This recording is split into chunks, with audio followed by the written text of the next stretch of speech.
In the spring of 1943, the Allied High Command faced a problem that threatened to derail the entire war effort in Europe. After 3 years of devastating combat across North Africa, after tens of thousands of casualties, after battles at El Alamein, Tobruk, Tunisia, and countless other blood-soaked locations in the desert, British and American forces had finally achieved what had seemed impossible just a year earlier. They had completely expelled Axis forces from North Africa. The entire southern coast of the Mediterranean, from Egypt to Morocco, was now in Allied hands. For the first time since France fell in 1940, the Allies controlled a staging ground from which they could launch an invasion of occupied Europe. The question was no longer if they would invade, but where and when. The Allied leadership, Winston Churchill, Franklin Roosevelt, and their respective military commanders met at the Casablanca Conference in January 1943 to decide the next move. The United States wanted to launch a direct invasion of France across the English Channel as soon as possible, a massive frontal assault that would drive straight to Berlin. The British disagreed. Churchill and his generals argued that the Allies were not yet ready for such an operation. They lacked sufficient landing craft. They lacked air superiority over France. They lacked the combat experience needed to execute the largest amphibious operation in history. An invasion of France in 1943 would be a disaster, Churchill insisted. Better to attack what he called the soft underbelly of Europe. Italy. Knock Italy out of the war first, Churchill argued, then use Italy as a base to attack Germany from the south, while simultaneously preparing for the cross-channel invasion of France in 1944. Roosevelt was skeptical, but eventually agreed to Churchill's plan. The Allies would invade Italy in 1943, and the invasion would begin with Sicily, the triangular island at the tip of Italy's boot. Sicily was the obvious first target. It was only 100 miles from Tunisia, where Allied forces were already stationed. It had airfields that could be used to support the invasion of mainland Italy. It protected the vital sea lanes through the Mediterranean, and it was Italian territory, meaning that capturing Sicily would strike a psychological blow against Mussolini's fascist government and might cause Italy to collapse entirely. Every Allied planner agreed. Sicily was the logical target. The problem was that logic worked both ways. If Sicily was the obvious target for the Allies, it was also the obvious target to defend for the Germans. Adolf Hitler was many things: a genocidal monster, a military incompetent, a paranoid dictator, but he was not stupid. He understood strategy. He had access to excellent military intelligence. He looked at the same maps the Allies looked at, and he reached the same conclusion. After North Africa, the Allies would invade Sicily. So Hitler reinforced the island. He sent additional German divisions to supplement the Italian garrison. He positioned Luftwaffe squadrons on Sicilian airfields. He fortified the beaches with mines, obstacles, artillery positions, and machine gun nests. He placed his forces under the command of experienced officers who had fought in France, Russia, and North Africa. By spring 1943, Sicily was a fortress. If the Allies invaded, they would face a prepared, determined enemy fighting on favorable terrain. The casualties would be enormous. Allied intelligence estimated that an invasion of Sicily could cost 30,000 casualties or more in the first week alone. 30,000 young men killed or wounded trying to take a beach, trying to capture an airfield, trying to push inland against withering fire from an entrenched enemy. And even if the invasion succeeded, even if Allied forces managed to establish a beachhead and push the Germans back, the cost would be staggering. 30,000 fathers, sons, husbands, brothers, 30,000 families receiving telegrams. 30,000 lives snuffed out in a few days of combat. The Allied commanders, men who had already sent hundreds of thousands of soldiers to their deaths in 3 years of war, understood that they could not simply order an invasion and accept those casualties without trying to reduce them. They needed an edge. They needed to deceive Hitler. They needed to convince the Germans that the invasion was coming somewhere other than Sicily, so that Hitler would move his forces elsewhere and leave Sicily weakly defended. But how do you deceive Hitler? How do you trick the most paranoid, suspicious, ruthless dictator in modern history? Hitler trusted no one. He second-guessed his own generals constantly. He had survived multiple assassination attempts. His intelligence services, the Abwehr, the SD, the Gestapo, were considered among the best in the world. They had spies across Europe, in neutral countries, even in Britain and America. They intercepted Allied communications. They interrogated prisoners. They analyzed every scrap of intelligence they could obtain. The Germans were not fools. They would not believe an obvious deception. If the Allies simply announced that they were invading Greece, the Germans would assume it was a lie. Any deception operation would have to be subtle, believable, and backed by convincing evidence. It would have to account for the fact that German intelligence would scrutinize every detail and look for inconsistencies. One mistake, one implausible element, and the entire operation would fail. Worse than fail, it would alert the Germans that they were being deceived, and they would correctly deduce that the real target was Sicily, and reinforce it even more heavily. The answer came from an unlikely source: 2 mid-ranking intelligence officers in London who had been assigned to brainstorm creative ways to deceive the enemy. Flight Lieutenant Charles Cholmondeley worked for MI5, Britain's domestic intelligence service, in a section responsible for counter-espionage and deception. Lieutenant Commander Ewen Montagu worked for Naval Intelligence Division in the Admiralty. Both men had been assigned to the 20 Committee, also known as the Double Cross System, a secret organization that controlled German spies in Britain and fed them false information. The 20 Committee had been remarkably successful. It had captured virtually every German spy sent to Britain, turned many of them into double agents, and used them to feed misinformation back to Germany. But the 20 Committee's methods worked for tactical deception, small-scale operations designed to mislead the Germans about specific military movements. What the Allies needed now was strategic deception on a massive scale, something that would convince Hitler to redeploy entire divisions away from Sicily. Cholmondeley and Montagu spent weeks in late 1942 and early 1943 brainstorming ideas. Most were rejected as impractical. Some were too risky. Others were too obvious. Then Cholmondeley suggested something that sounded completely insane.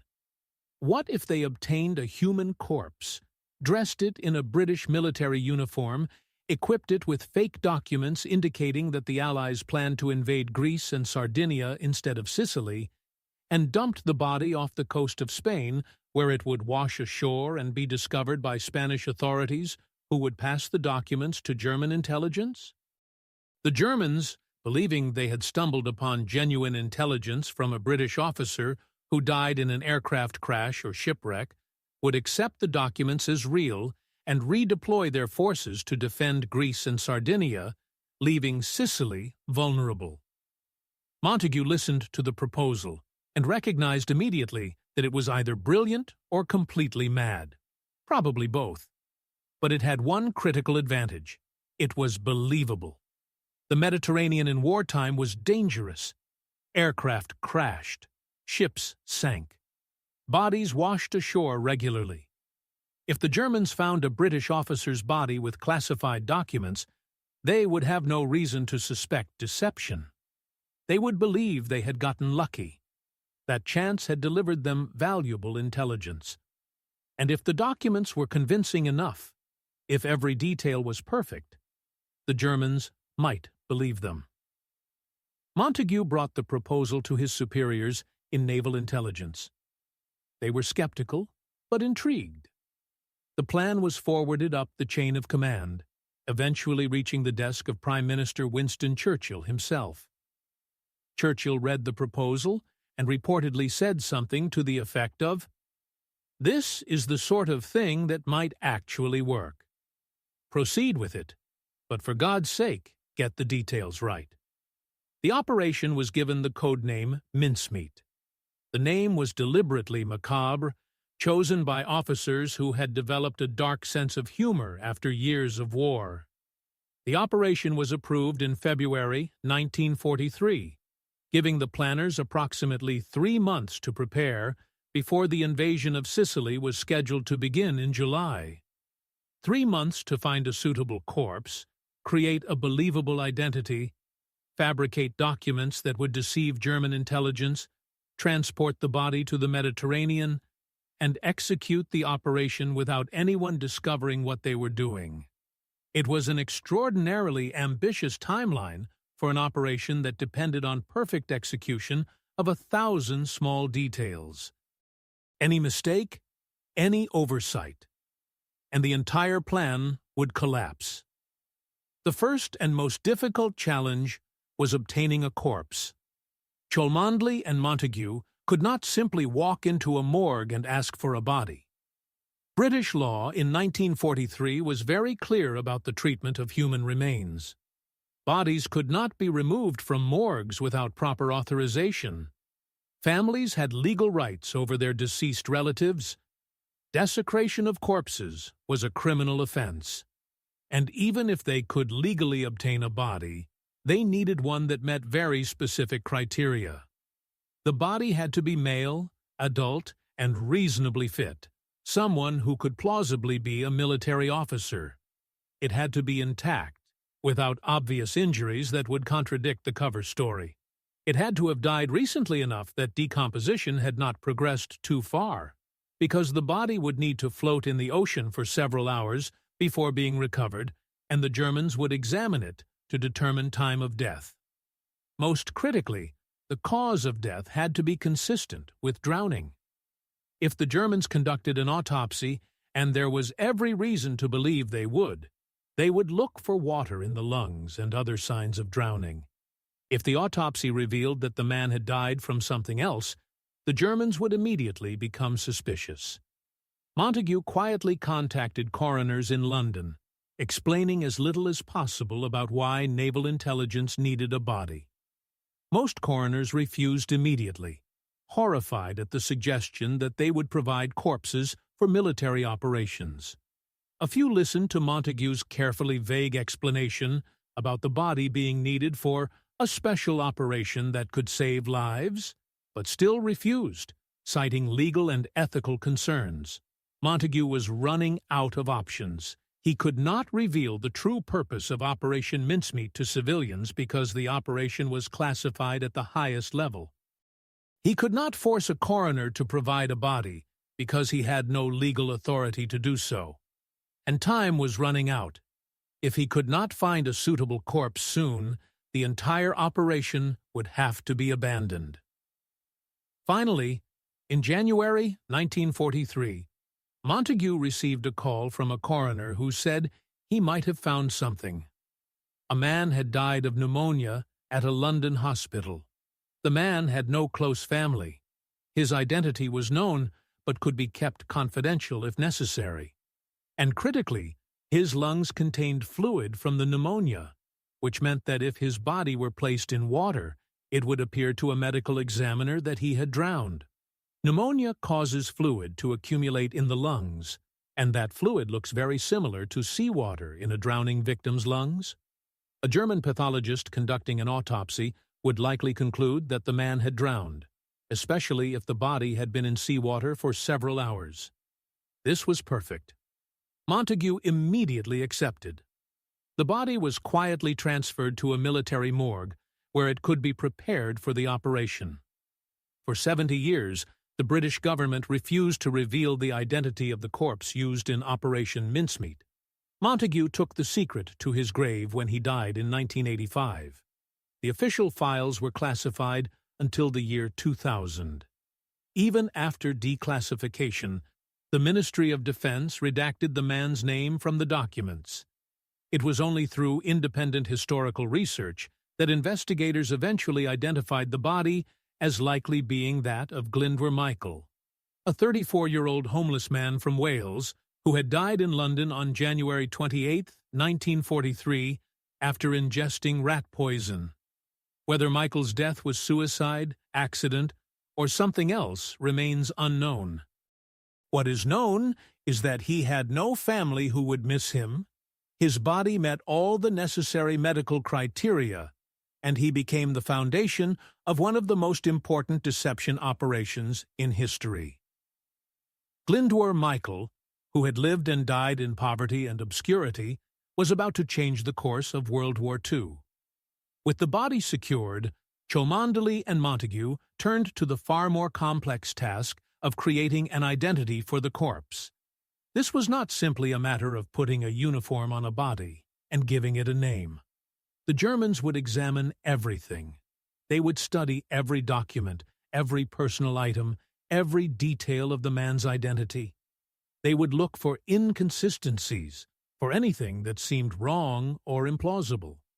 The 20 Committee had learned from years of running double agents that the key to successful deception was attention to detail.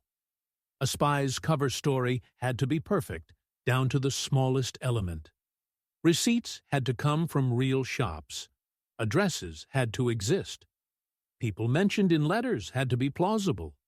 Every single detail had to fit together seamlessly, because German intelligence was thorough and professional, and they would catch any mistake. Cholmondeley and Montagu spent weeks creating the identity of Major William Martin, Royal Marines. The name was carefully chosen.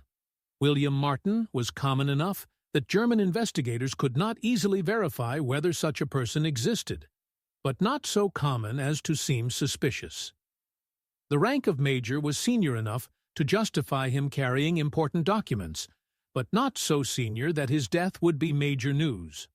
Royal Marines was chosen because the Marines worked closely with Combined Operations, the organization responsible for planning amphibious invasions, which made it plausible that Major Martin would be carrying documents related to invasion planning. Every aspect of his identity was carefully thought through. They obtained a genuine Royal Marines uniform and dressed the corpse. They acquired an actual military identity card and had a photograph taken of the body's face before significant decomposition set in. The photograph shows a pale-faced man with short dark hair, looking somewhat gaunt but plausibly like a military officer. The identity card was filled out with Major Martin's details, his serial number, his unit assignment, his date of birth, April 29, 1907, making him 35 years old at the time of his supposed death. They attached the identity card to the uniform along with dog tags bearing his name and serial number. Then came the personal effects, and this is where Cholmondeley and Montagu's genius for detail truly showed. They understood that Major Martin needed to seem like a real person, not just a name and a rank. He needed a life, a personality, relationships, problems, hopes, fears. German intelligence officers examining the body would look at his personal effects and make judgments about whether this man seemed real. If anything seemed off, if the personal items seemed too perfect, too carefully chosen, too obviously fake, the Germans would become suspicious. So Cholmondeley and Montagu created an entire fictional life for William Martin. They gave him a fiancée. Her name was Pam, and they fabricated an entire relationship. They wrote love letters between William and Pam, carefully crafting the tone and content to seem like genuine correspondence between a couple engaged to be married. The letters referenced real London locations where they had supposedly gone on dates. They mentioned mutual friends. They discussed wedding plans. Pam's letters expressed worry about William traveling to dangerous locations. William's letters reassured her that he would be careful and return home safely. The letters were written by hand on appropriate stationery, with feminine handwriting for Pam's letters and masculine handwriting for William's. They even included a photograph, supposedly, of Pam. The woman in the photograph was actually an MI5 clerk named Jean Leslie, who volunteered her picture for the operation. Jean Leslie appeared to be an attractive young woman in her mid-20s, exactly the sort of person a military officer might be engaged to marry. German intelligence officers examining William Martin's personal effects would find love letters and a photograph of his fiancée, and would have no reason to doubt that she was real. They gave Major Martin financial problems. They created a letter from his bank manager at Lloyd's Bank, sternly informing him that his account was overdrawn by £79 and that he needed to rectify the situation immediately. This was a masterstroke. Real people have financial problems. Real people overdraw their bank accounts and receive stern letters from bank managers. A fictional character who was too perfect, who had no problems or complications in his life, would seem suspicious. The overdraft letter made Major Martin seem real, flawed, human. German intelligence officers would see the letter and think, yes, this is a real person. Real military officers have financial troubles just like everyone else. They gave him an engagement ring. They obtained a receipt from a London jeweler dated April 19, 1943, for a diamond ring costing £53. The receipt was placed in Major Martin's wallet, along with the bank letter, creating a narrative. William Martin had overspent buying an engagement ring for his fiancée Pam, which is why his bank account was overdrawn, which is why he received an angry letter from his bank manager. This was brilliant. Every element of Major Martin's personal life fit together coherently. German investigators analyzing his personal effects would see the love letters, the photograph, the ring receipt, the bank overdraft notice, and they would immediately understand the story. This was a man in love, recently engaged, who had spent too much money on a ring and gotten himself into financial trouble. It was completely believable. They gave him theatre tickets, stub receipts from the Prince of Wales Theatre in London for a performance on April 22nd, just 8 days before his supposed death. They gave him loose change, British currency in various denominations, the kind of money someone would have in their pockets. They gave him personal letters from his father, fictional correspondence that referenced family matters and expressed pride in William's military service. They gave him a letter from his club, the Naval and Military Club in London, regarding his membership. They gave him keys, presumably to his apartment or office. They gave him a worn photograph of himself with another man, supposedly a close friend or relative. Every single item in Major Martin's pockets and wallet was carefully chosen to reinforce his identity as a real person with a real life. The most important elements, of course, were the official documents. These were what the entire operation depended on. These were what would deceive Hitler. Montagu drafted 2 letters that would be placed in a briefcase and attached to Major Martin's body. The letters had to appear genuine in every respect. They had to be written on authentic official stationery. They had to be signed by actual high-ranking officers. The content had to be carefully calibrated to seem like routine military correspondence, while containing information that would mislead German intelligence about Allied invasion plans.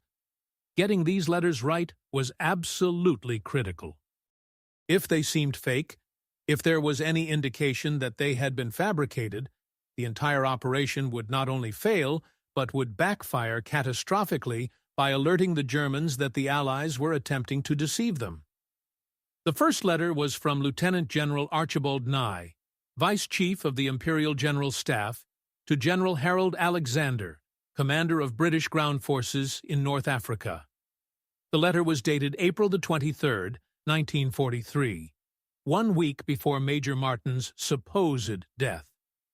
Nye's letter discussed various military and personnel matters, adopting the casual tone of one senior officer writing to another. It mentioned several officers by name, discussing their assignments and performance. These details were important because they made the letter seem genuine. Real military correspondence is filled with mundane, administrative details. If the letter had contained nothing but references to invasion plans, it would have seemed suspicious. But by including routine personnel matters, Nye's letter seemed like authentic correspondence. The key portion of Nye's letter came in the middle, almost as an aside, where he mentioned Allied invasion plans for the summer. Nye wrote that the Allies were planning 2 major operations, an invasion of Greece, to which he referred using the codename Husky, and an invasion of Sardinia. He mentioned that Sicily was being used as the target for a deception operation, to make the Germans think the invasion was coming there, but that the real targets were Greece and Sardinia. This was the crucial piece of misinformation. In reality, Husky was the code name for the Sicily invasion, and there were no plans to invade Greece or Sardinia in summer 1943. But Nye's letter flipped the truth, claiming that Sicily was the deception, and Greece, Chatti, Sardinia were the real targets. If the Germans believed the letter, they would redeploy forces away from Sicily, exactly what the Allies wanted. The second letter was from Admiral Lord Louis Mountbatten, Chief of Combined Operations, to Admiral Andrew Cunningham, Commander-in-Chief of the Mediterranean Fleet. Mountbatten's letter was shorter and less detailed than Nye's, but it served an important purpose. The letter introduced Major William Martin as a staff officer with expertise in amphibious operations who was being sent to North Africa to brief Cunningham's staff on landing craft and beach reconnaissance techniques. Mountbatten asked Cunningham to provide Martin with any assistance he needed, and then return him to London along with the briefcase of documents. This letter established why Major Martin was carrying important documents. He was a courier delivering them to senior commanders in North Africa, and why he was traveling across the Mediterranean, which was the route he would supposedly have been taking when he died. Both letters were written on genuine official stationery, complete with proper letterheads, official seals, and security classifications. Both were signed by the actual officers, Lieutenant General Nye and Admiral Mountbatten, who understood they were signing letters containing false information designed to deceive the enemy. This was risky for both men. If Operation Mincemeat failed and the letters became public, Nye and Mountbatten's reputations would be destroyed. They would be accused of forgery, of fraud, of conducting unauthorized deception operations. But both men agreed to sign because they understood what was at stake. If the operation succeeded, thousands of Allied soldiers would live who would otherwise die on Sicilian beaches. That was worth the risk to their careers. The letters were placed inside a briefcase along with additional documents, staff papers, reconnaissance photographs, and other materials that would make it seem like Major Martin was carrying a full intelligence portfolio. The briefcase was a standard-issue military case, somewhat worn, the kind an officer would use for transporting classified documents. A chain was attached to the briefcase handle, the other end designed to be locked to Major Martin's wrist. This was standard practice for couriers carrying highly classified material. The documents would be physically chained to the officer so they could not be lost or stolen. When Major Martin's body washed ashore, German intelligence would see the briefcase chained to his wrist and would have no reason to suspect anything unusual. They would assume he was a courier who had died in an accident while transporting classified documents, exactly as the British wanted them to believe. With the identity created and the documents prepared, the next challenge was transporting Major Martin's body to the Mediterranean and deploying it in a location where it would wash ashore and be found by the right people. This was more complicated than it might seem. The body could not simply be thrown into the ocean anywhere. It had to wash up on a beach where Spanish authorities would find it. Spain was officially neutral in the war, but British intelligence knew that Spanish military officers had close relationships with German intelligence. Any classified documents found in Spain would almost certainly be passed to the Germans, either officially through diplomatic channels or unofficially through espionage. But the body also had to appear to have been in the water for the right amount of time. If it appeared too fresh, the Germans would suspect something was wrong. If it was too decomposed, they would not be able to determine cause of death. The timing had to be perfect. The chosen location was Huelva, a port city on Spain's southwestern coast, near the border with Portugal. Huelva was ideal for several reasons. First, it was directly on the Atlantic coast, which meant ocean currents would naturally carry a body ashore rather than out to sea. Second, it was home to a Spanish naval base, meaning the body would quickly come to the attention of Spanish military authorities who would recognize the significance of the documents. Third, and most importantly, British intelligence knew that the Spanish military officer commanding the Huelva naval station had close ties to German intelligence. If anyone in Spain would pass documents to the Germans, it was this man.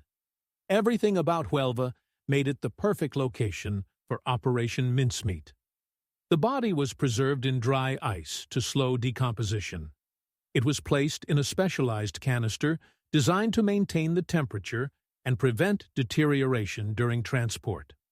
On April 19, 1943, the canister containing Major Martin's body was loaded aboard HMS Seraph, a British submarine commanded by Lieutenant Norman Jewell.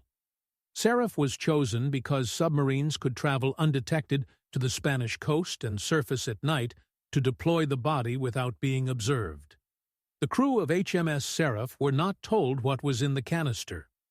They knew they were carrying special cargo for a classified operation, but they did not know the details. Only Lieutenant Jewell and a few of his senior officers were briefed on the true nature of the mission. The rest of the crew assumed they were transporting secret equipment or documents, and no one questioned the orders. HMS Seraph departed Holyloch in Scotland on April 19th and proceeded south at best speed.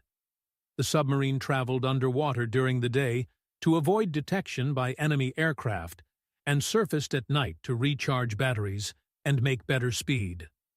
The journey from Scotland to the coast of Spain took 11 days. During that time, the crew maintained the canister and monitored the body's condition. The dry ice was checked regularly to ensure the body remained properly preserved.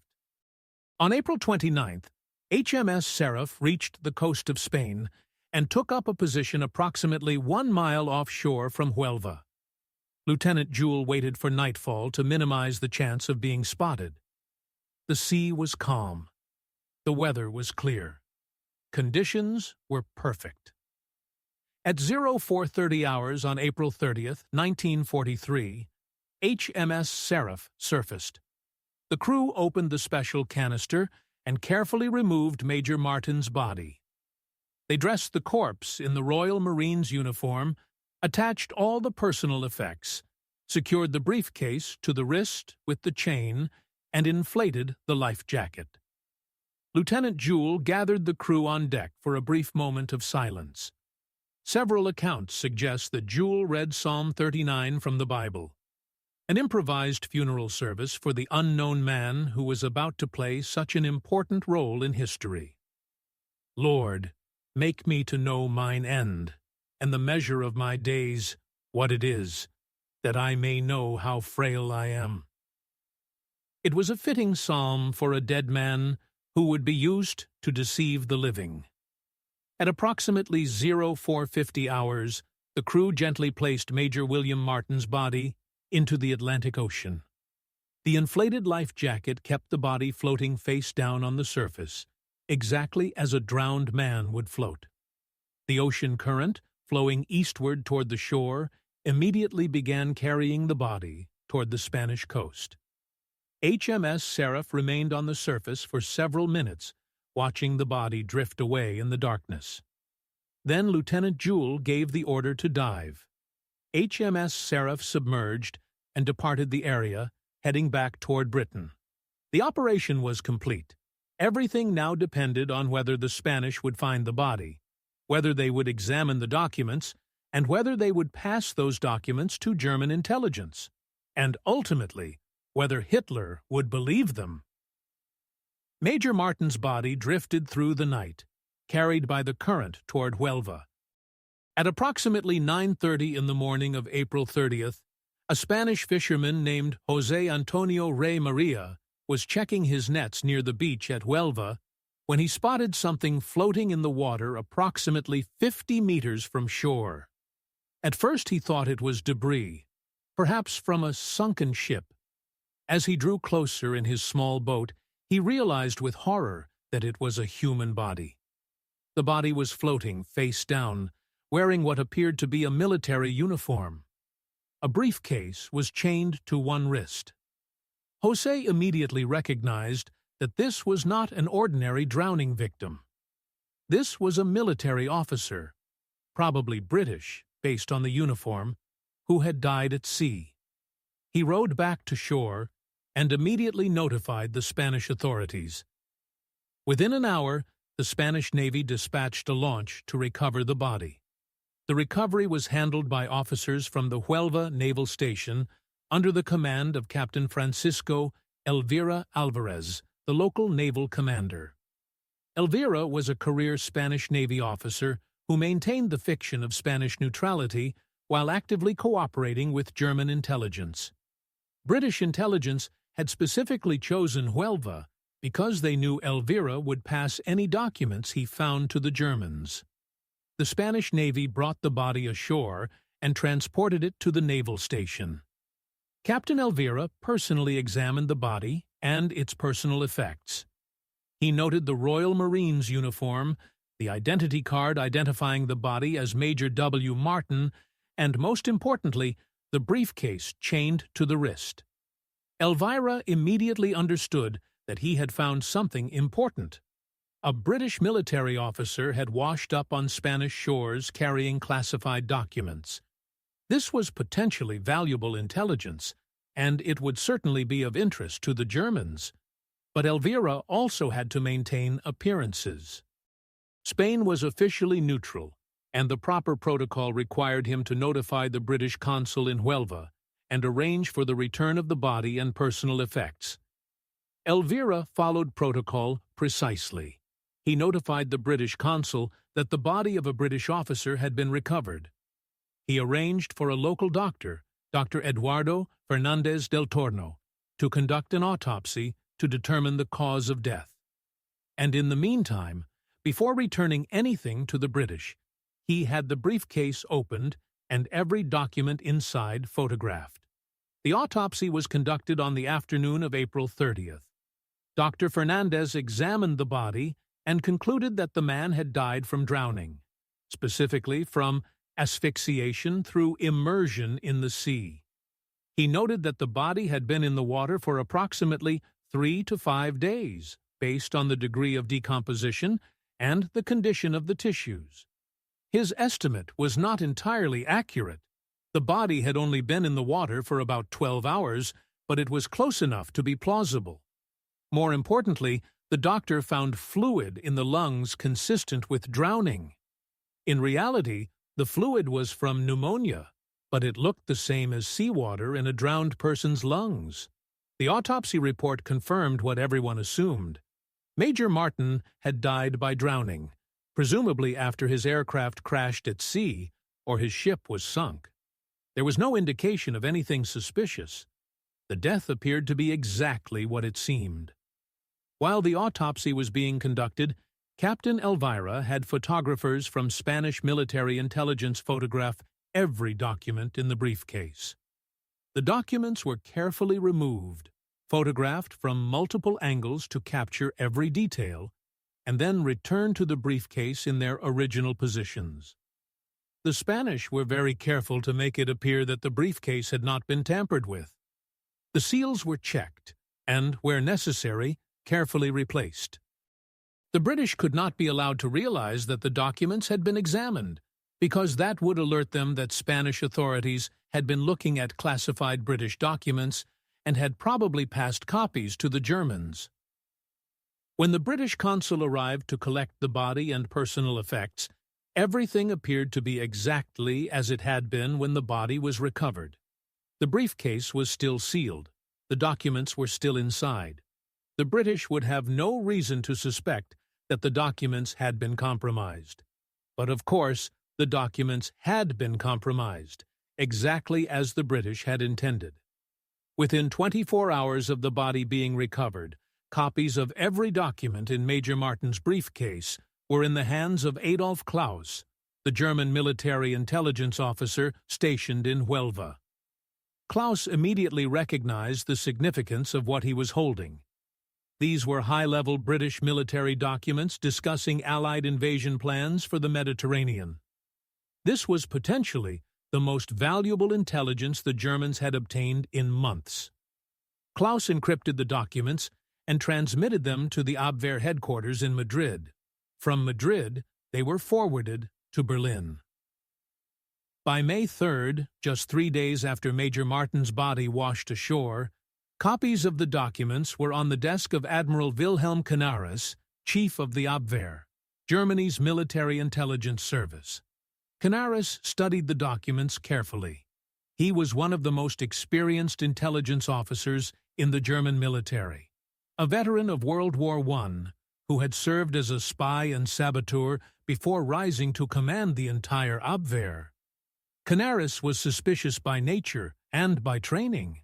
His job was to question everything, to look for deception, to assume that every piece of intelligence might be disinformation. He examined the Nye and Mountbatten letters with extreme care. He checked the stationery. It appeared genuine. He examined the signatures. They appeared authentic. He analyzed the content. It was consistent with what German intelligence already knew about Allied capabilities and intentions. The tone was right. The level of detail was right. Even the minor administrative matters mentioned in the letters seemed appropriate for communications between senior British officers. Canaris sent the documents to the Abwehr's technical division for forensic analysis. Experts examined the paper, the ink, the typewriter impressions, looking for any indication that the documents had been fabricated. They found nothing suspicious. The paper was genuine British military stationery.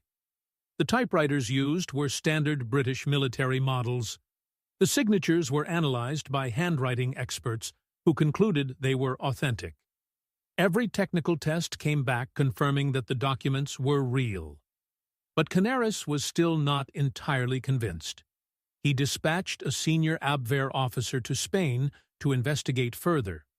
The officer traveled to Huelva, interviewed the Spanish officials who had found the body, examined the autopsy report, and reviewed all the physical evidence. He reported back to Canaris that everything appeared legitimate. The body had genuinely washed ashore. The documents had been found on the body. There was no indication of British deception. Canaris wrote a detailed report for Hitler and the German High Command, forwarding the documents along with his assessment that they were genuine.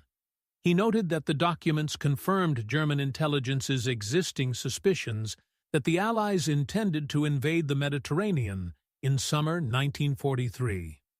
The new information was that the invasion would target Greece and Sardinia rather than Sicily. This made strategic sense, Canaris argued. Sicily was the obvious target, which meant the British would expect the Germans to defend it heavily. It was entirely plausible that the British would use Sicily as a deception target while actually planning to invade elsewhere. Greece and Sardinia were both strategically valuable. An invasion of Greece would threaten the Balkans and potentially knock several Axis allies out of the war. An invasion of Sardinia would give the Allies a base from which to threaten southern France and northern Italy. Both targets made military sense. Canaris recommended that German forces in the Mediterranean be redeployed to defend Greece and Sardinia, with priority given to Greece as the more likely target. Adolf Hitler received Canaris's report on May 9, 1943. Hitler read through the documents and the assessment, and he reached the same conclusion Canaris had. The intelligence was genuine. Hitler had been worried for months about the Allies invading the Balkans. He considered Greece and the surrounding region to be strategically vital, both for its economic resources and for its position protecting the southern flank of occupied Europe. If the Allies established a foothold in Greece, they could threaten Romania's oil fields, which were critical to Germany's war effort. They could support Yugoslav and Greek partisan movements, creating additional fronts that would drain German forces. They could potentially convince Turkey to abandon neutrality and join the Allies, opening an entirely new theater of operations. Hitler could not allow the Allies to invade Greece unopposed. On May 12, 1943, Hitler issued Führer Directive 51, ordering a major redeployment of German forces in the Mediterranean.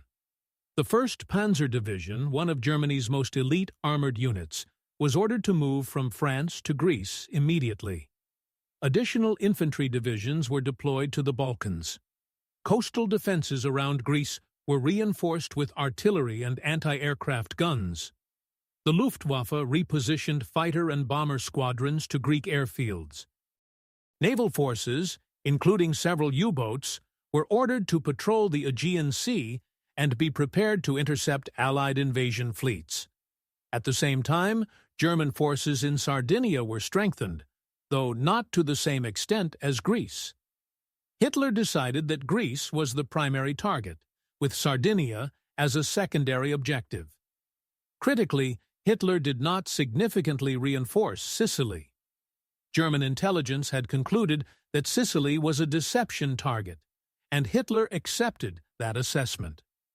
Sicily already had substantial Italian forces defending it, and Hitler decided that was sufficient.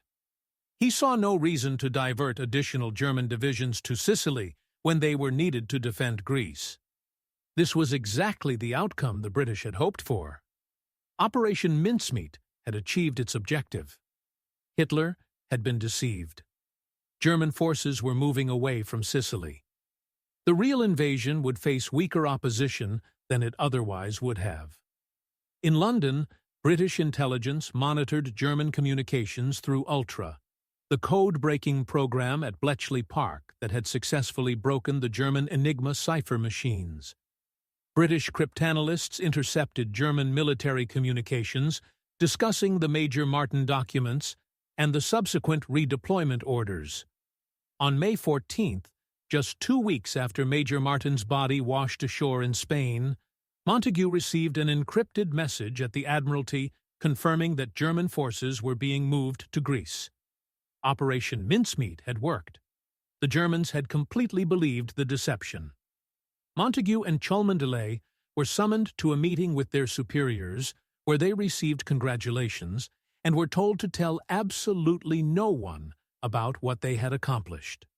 Operation Mincemeat was to remain classified at the highest level. Even most Allied commanders planning the Sicily invasion were not told that a deception operation had been conducted. They would learn about it only after the war ended. The true test of Operation Mincemeat came on July 10, 1943, when Allied forces launched Operation Husky, the invasion of Sicily. The invasion force was massive. 160,000 British, American, and Canadian troops transported in 2,600 ships and landing craft, supported by 4,000 aircraft. It was the largest amphibious operation conducted to that point in the war. Larger than the Normandy invasion would be a year later. The landings took place on Sicily's southern coast, with British forces landing on the eastern beaches and American forces on the western beaches. the Allied planners expected fierce resistance. They expected heavy casualties. They expected the Germans to contest every beach, every road, every town. They were prepared for a long, bloody campaign. But the resistance was lighter than expected. The Italian defenders fought half-heartedly. Many Italian units surrendered after token resistance. The German forces on Sicily were not the elite panzer divisions that Hitler had redeployed to Greece. Instead, they were second-line troops with less training, less equipment, and lower morale. The German commander on Sicily, Field Marshal Albert Kesselring, had been pleading for reinforcements for months, but Hitler had refused, insisting that Greece was the real target and that Sicily was merely a diversion. When the Allied invasion actually hit Sicily, Kesselring was caught by surprise. He had been preparing to defend against an invasion of Sardinia and Greece, not Sicily. His forces were undermanned and poorly positioned. The Allies established beachheads on the first day, with casualties far lower than projected. Instead of tens of thousands of casualties, the first day of Operation Husky cost approximately 1,500 Allied casualties. Still a significant number, but far less than the catastrophic losses that had been feared. The Allies pushed inland rapidly. The Italian defenders crumbled. The German forces fought skillfully, but were overwhelmed by Allied superiority in numbers, firepower, and air support. Within a week, Allied forces had secured the southeastern portion of Sicily. Within 2 weeks, they had captured the vital port city of Syracuse and were pushing north toward Messina. The campaign that Allied planners had expected to last months was essentially over in 38 days. On August 17th, German forces evacuated Sicily across the Strait of Messina to mainland Italy. Sicily was in Allied hands. The fall of Sicily had immediate and far-reaching consequences.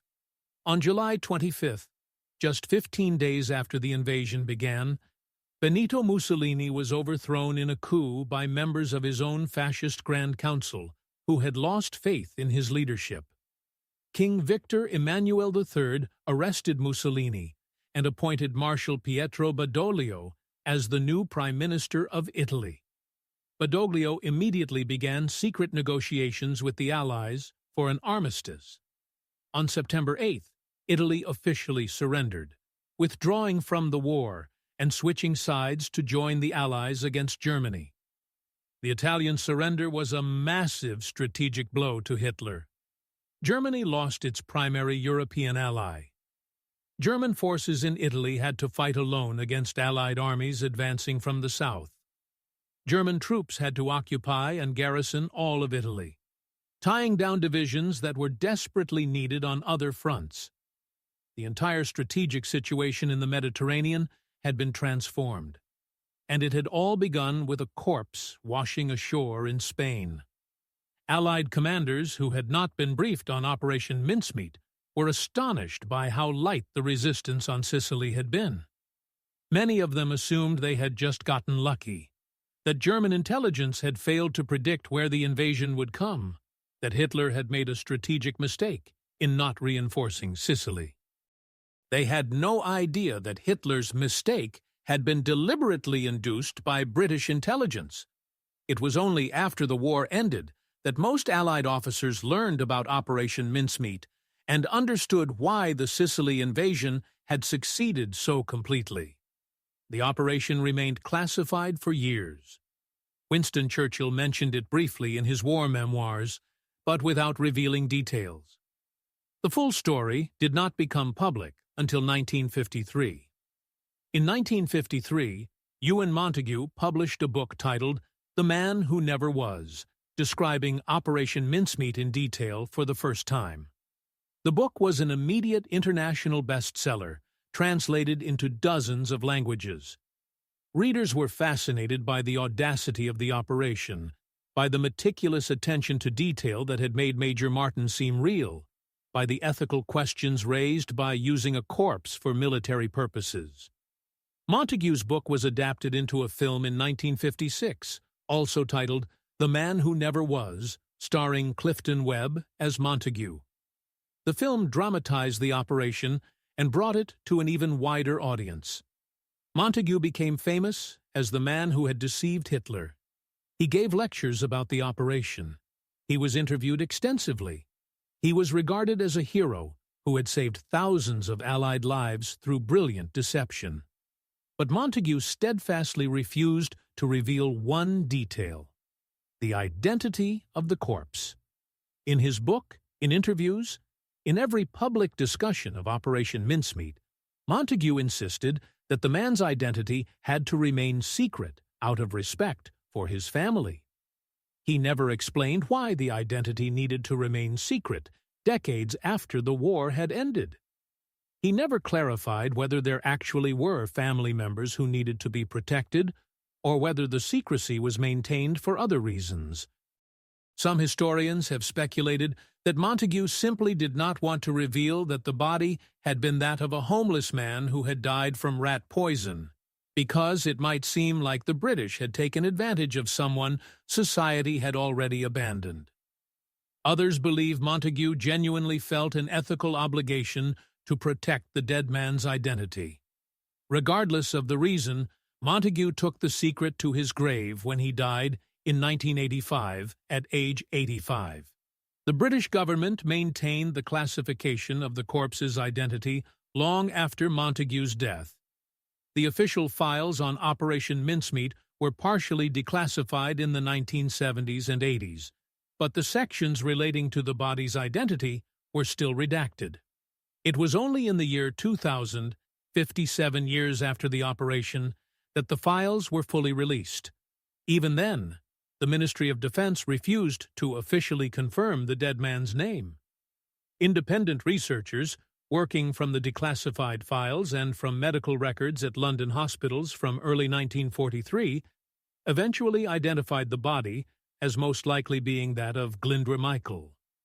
Michael was a 34-year-old homeless man from Aberbargod, Wales, who had died at St. Pancras Hospital in London on January 28, 1943. The cause of death was listed as ingestion of rat poison containing phosphorus. Whether this was suicide, an accident while he was living rough on the streets, or something else has never been determined. Glyndwr Michael's life before his death is sparsely documented. He appears to have come from a working-class family. He may have suffered from mental health issues. He was unemployed during the Depression and became homeless at some point in the late 1930s or early 1940s. He lived on the streets of London, surviving on whatever charity he could find and whatever food he could scavenge. At some point in January 1943, he ingested rat poison. He was found unconscious and taken to St. Pancras Hospital, where he died shortly thereafter. The hospital staff recorded his death, but made little effort to notify family if he had any. His body was placed in the morgue. Normally, he would have been buried in a pauper's grave and forgotten entirely. Instead, his body was selected for Operation Mincemeat. Glyndwr Michael, who had lived and died in poverty and obscurity, became the most important corpse in military history. There is something profoundly sad and profoundly meaningful about Glyndwr Michael's story. He was one of society's forgotten people, someone who fell through the cracks, who suffered and died with no one noticing or caring. His death was registered as a statistic, nothing more. But his body was used for an operation that changed the course of the war. Thousands of Allied soldiers survived the Sicily invasion who would have died if Operation Mincemeat had not succeeded. Hundreds of thousands of people who lived in Sicily were spared the devastation that would have resulted from a longer, bloodier campaign. The war ended sooner because Sicily fell quickly, because Italy surrendered, because Germany was weakened. Glyndwr Michael's body, used in death in a way he never consented to in life, contributed to the defeat of fascism and the liberation of Europe. Does that justify what was done to his body? Does that make his treatment acceptable? These are questions without easy answers.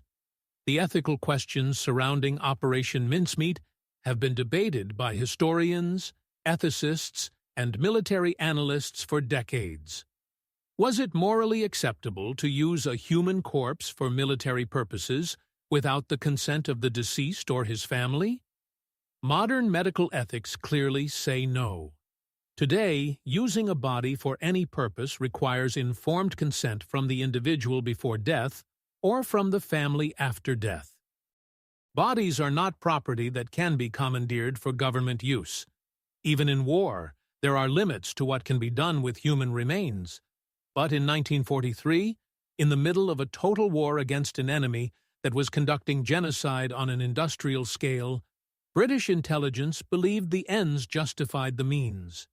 They believed that saving thousands of Allied lives was more important than respecting the autonomy and dignity of one dead, homeless man. They believed they were making the right choice. History has generally agreed with them. Ewen Montagu defended the operation for the rest of his life. He argued that Glyndwr Michael was already dead, and that nothing they did to his body caused him additional harm. He argued that Michael's body was used to save lives, which gave his otherwise meaningless death profound significance. He argued that in war, difficult choices must be made, and that using one body to save thousands of lives was a justifiable decision. Montagu believed he had acted ethically, and he never expressed regret for his role in Operation Mincemeat. Most historians have agreed with Montagu's assessment. Operation Mincemeat is almost universally regarded as a justified and brilliantly executed deception operation. But there are dissenting voices. Some ethicists argue that people do not lose their rights when they die, that bodies deserve respect regardless of whether the person was rich or poor, powerful or homeless. They argue that Glyndwr Michael's body was taken without his consent, used for purposes he never agreed to, and buried under a false name in a foreign country, all without anyone informing his family or allowing them to object. They argue that, even in war, there are moral lines that should not be crossed, and that using human corpses for deception operations crosses one of those lines. They acknowledge that Operation Mincemeat saved lives, but they question whether saving lives justifies any action, no matter how ethically problematic. These debates continue to this day. Modern military ethicists study Operation Mincemeat as a case study in the ethics of deception and the limits of acceptable conduct in war. Medical schools use the operation as an example when teaching about the importance of informed consent and respect for human remains. The operation raises fundamental questions about what we owe to the dead, what we owe to the living, and how we balance those obligations when they conflict. There are no easy answers. Perhaps the best we can say is that Operation Mincemeat was a product of its time, conducted by people who believed they were doing the right thing under extraordinarily difficult circumstances, and that while we may question their methods, we should remember the context in which they operated. The grave of Major William Martin still exists in Huelva, Spain.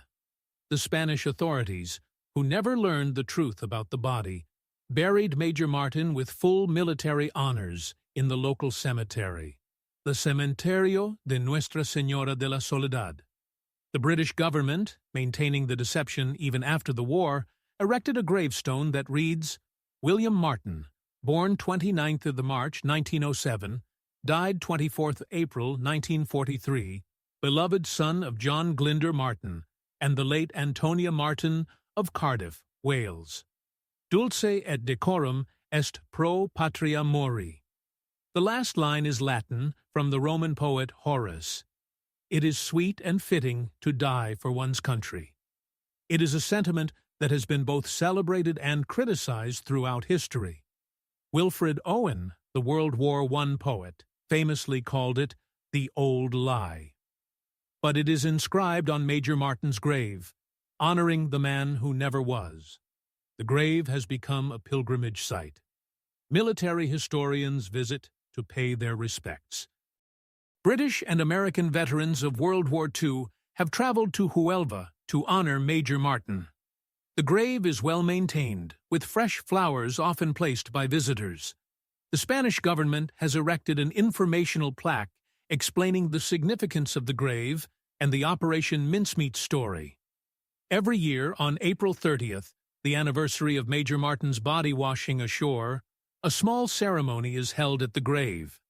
British and Spanish officials attend. Military officers from both nations lay wreaths. It is a strange kind of memorial, honoring someone who did not exist, whose grave contains the body of someone else, whose identity was kept secret for 70 years. But perhaps it is fitting that the grave is ambiguous, that it honors both the fictional Major William Martin and the real Glyndwr Michael, and through them all the unknown people who contributed to victory in ways that will never be fully known. The wreck of HMS Seraph, the submarine that deployed Major Martin's body, no longer exists. Seraph survived the war and continued serving in the Royal Navy until she was decommissioned and sold for scrap in 1965. Lieutenant Norman Jewell, who commanded Seraph during Operation Mincemeat, went on to have a distinguished naval career, eventually retiring as a commander. He rarely spoke publicly about Operation Mincemeat, preferring to let Montagu tell the story. Jewell died in 1990 at age 79. Charles Cholmondeley, who originally conceived the operation, remained in intelligence work after the war, eventually becoming an MI5 officer responsible for counterintelligence operations. He died in 1964 at age 50. Neither Jewell nor Cholmondeley received the public recognition that Montagu did, but both men were quietly honored by the British government for their roles in one of the most successful deception operations in history. The impact of Operation Mincemeat extended far beyond the Sicily campaign. The operation demonstrated that strategic deception could work on the highest level, that it was possible to deceive not just individual German commanders, but Hitler himself.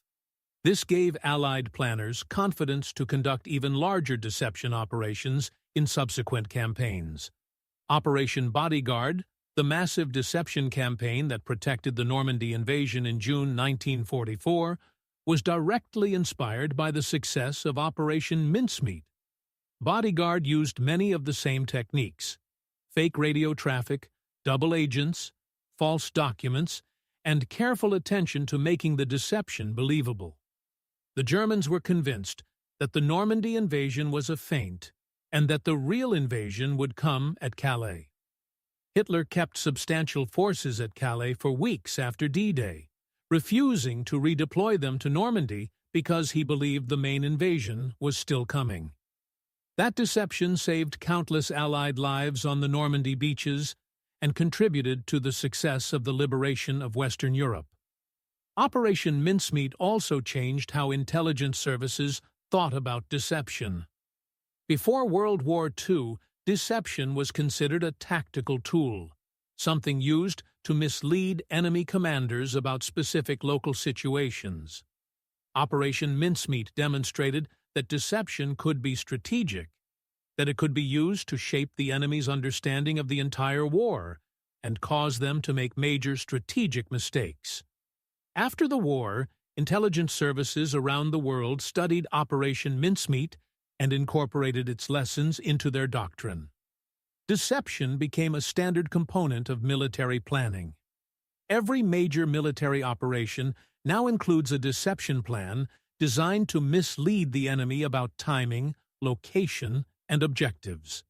The techniques pioneered by Montagu and Cholmondeley are still taught at intelligence schools today. In 2017, the wreck of the USS Indianapolis, another ship with a remarkable and tragic story, was discovered on the floor of the Pacific Ocean. The discovery reminded people that the ocean holds countless stories of ships and sailors who died in World War II. Among those stories is the tale of Major William Martin, who never existed, but whose fake death had real consequences. The story of Operation Mincemeat has been retold in books, films, documentaries, and academic studies. In 2021, a new film titled Operation Mincemeat was released, starring Colin Firth as Ewen Montagu, bringing the story to a new generation. The film emphasized the ethical dimensions of the operation and the personal costs borne by the people involved. It reminded audiences that behind every successful military operation are individual human beings making difficult choices under extraordinary pressure. The legacy of Glyndwr Michael remains ambiguous. He is honored as a hero who helped win the war, but he never knew he would play that role and never consented to it. His family, if he had any, never learned what happened to his body. He is buried under a false name in a foreign country. His real grave, if one ever existed, is long since lost. But his contribution to history is undeniable.